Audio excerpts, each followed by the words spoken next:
Ελληνικέ λαέ, δεν υπάρχει άλλο μέσο να επικοινωνήσει κάποιος μαζί σου. Τα μέσα όλα εκείνα τα οποία κατέχει η συγκεκριμένη κάστα ανθρώπων και έχει επιβάλει τους δικούς τους όρους, σας οδηγεί σε μονόδρομο ενημέρωσης. Η ενημέρωση που κάνουν όσοι έχουν τα ιστολόγια είναι η αληθινή ενημέρωση. Ελληνικέ λαέ, πρέπει να αντιδράσεις. Δεν πρέπει να αφαιθείς στη μοίρα σου. Είναι γεγονός ότι όπως είχε πει ο Γκάντι, μόνο με την αντίσταση του λαού μπορεί να έλθει αλλαγή. Ενδεχομένως να απαιτεί και θυσίες, αλλά για χάρη των παιδιών και των εγγονών μας πρέπει να τις ακολουθήσουμε. Πρέπει από σήμερα να έχουμε παθητική αντίσταση.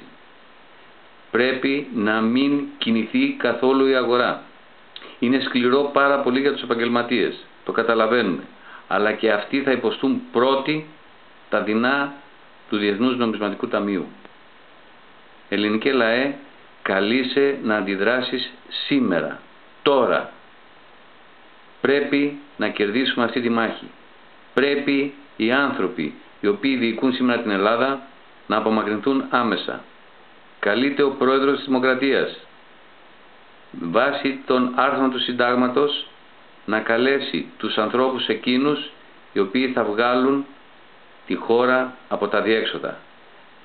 Μέτρο πρώτο που προτείνεται, άμεση στάση πληρωμών. Η Ελλάς ευρίσκεται εν κινδύνο.